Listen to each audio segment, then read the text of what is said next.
préparer sa défense, qui va dire dans le tribunal, qui ne sait pas ce qui va lui arriver. Alors bien sûr, on espère la relax. Il va se battre pour ça et son avocat avec lui.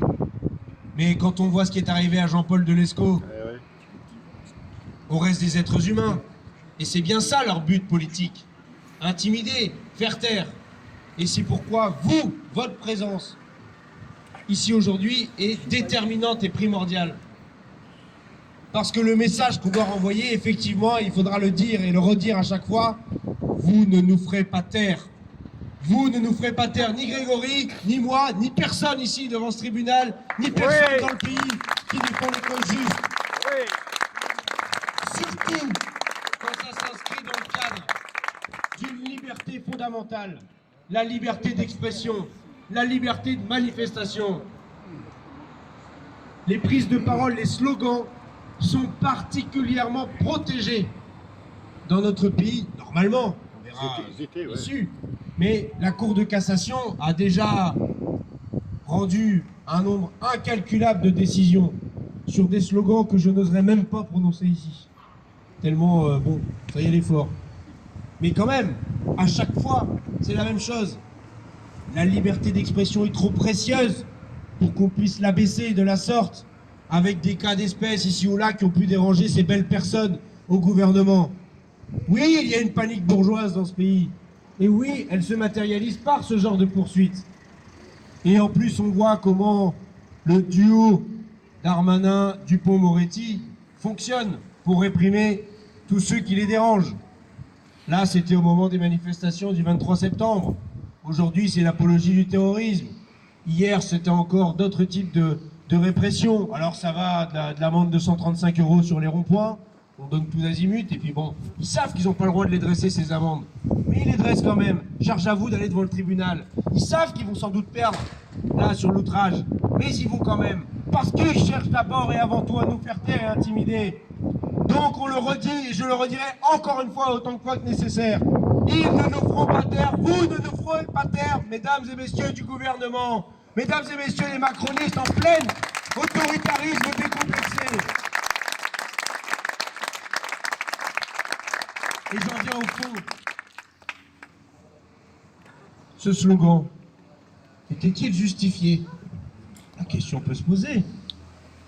Alors c'est vrai, Darmanin assassin, normalement, assassin, c'est quelqu'un qui a immédiatement, directement participé à commettre un assassinat. Donc assassinat, ça veut dire tuer quelqu'un avec préméditation. Évidemment, Gérald Darmanin ne peut pas être suspecté d'avoir directement tué ces gens. Là, on est là dans le cadre d'un slogan, dans une manifestation, de l'image auquel ça renvoie. Par contre, sur l'aspect préméditation, on peut en discuter.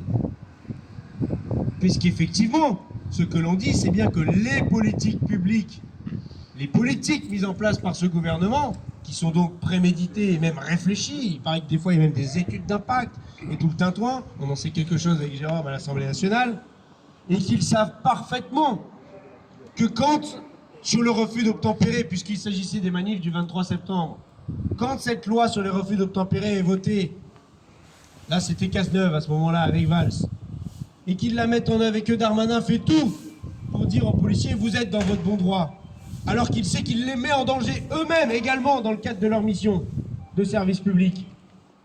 Oui, c'est prémédité. Il met en danger la vie des policières et des policiers qui vont aller se dresser et croire qu'il faut se mettre devant tous les véhicules qui passent et mettre la vie en danger des gens qui sont dans les véhicules.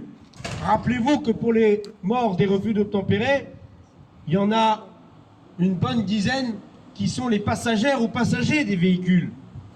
On se demande bien quel refus d'obtempérer ils allaient faire en étant passagères ou passagers. Évidemment que cette politique préméditée, décidée, conduit à des morts. La démonstration a été faite sur ceux qui meurent dans la Manche, mais aussi dans la Méditerranée, mais aussi à la frontière franco-italienne. La défenseur des droits vient de rendre un rapport cette semaine. 2 ans d'enquête sur le refoulement illégal à la frontière franco-italienne procédé par les autorités françaises sous les ordres directs de Gérald Darmanin et de personne d'autre. Ils commettent des infractions, ils le savent et ils s'en tapent. Charge à vous d'aller devant le tribunal ou de protester. Nous y voilà, nous y sommes. Et nous y serons à chaque fois que l'un d'entre nous ou l'une d'entre nous sera mise en cause. Et cette solidarité, elle n'est pas à géométrie variable ou à période variable. C'est pas parce que c'est les élections qu'il faut arrêter de se retrouver pour défendre les libertés publiques. C'est pas parce que c'est pas le syndicat qu'on aime bien ou la personne qu'on aime bien qui est mise en cause qu'il faut rechigner à venir.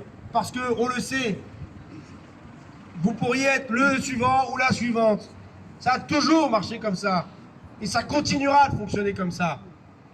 Donc la résistance est une obligation pas juste morale, elle est une obligation concrète d'être dans l'action, d'entrer dans l'action, de jamais se laisser faire et d'utiliser tous les outils à notre disposition, et l'outil judiciaire en est un, pour faire valoir notre bon droit. Parce que oui, encore une fois, cette liberté d'expression, elle a été gagnée de haute lutte. C'est un des héritages de la Révolution française. Elle est dans la Déclaration des droits de l'homme et du citoyen, pas dans la Constitution de 1958, non, non. Dans la Déclaration des droits de l'homme et du citoyen. Et à chaque fois, vous voyez que quand il s'attaque aux fondamentaux, il s'attaque aux fondamentaux de cette Déclaration des droits de l'homme et du citoyen. Liberté, égalité, fraternité, c'est de là que ça vient. Bien sûr, c'est repris dans les constitutions successives. Très bien. Mais le texte fondateur, c'est celui-là. Et c'est ça qui les emmerde, je le dis très concrètement. Parce qu'ils aimeraient bien pouvoir vous faire taire, vous tenir et continuer leur programme libéral, antisocial et vous faire les poches. Parce que c'est ça qu'il y a derrière. Continuer à nous faire des poches sur un bain d'inhumanité dans lequel on se trouve rendu aujourd'hui, que ce soit en Méditerranée, dans la Manche, que ce soit les positions de l'État français et du gouvernement vis-à-vis de l'Ukraine, vis-à-vis de la Palestine, vis-à-vis des guerres. Oui, nous sommes les voix de la paix à l'extérieur, la paix dans le pays, la désescalade, l'humanité, la fraternité. C'est ça qui nous réunit aujourd'hui et c'est ça le message qu'on fera entendre dans ce tribunal, j'en suis sûr, par la voix de Grégory. Encore bravo à lui et son courage et sa détermination, et vous pouvez l'applaudir bien fort et merci à vous d'être là.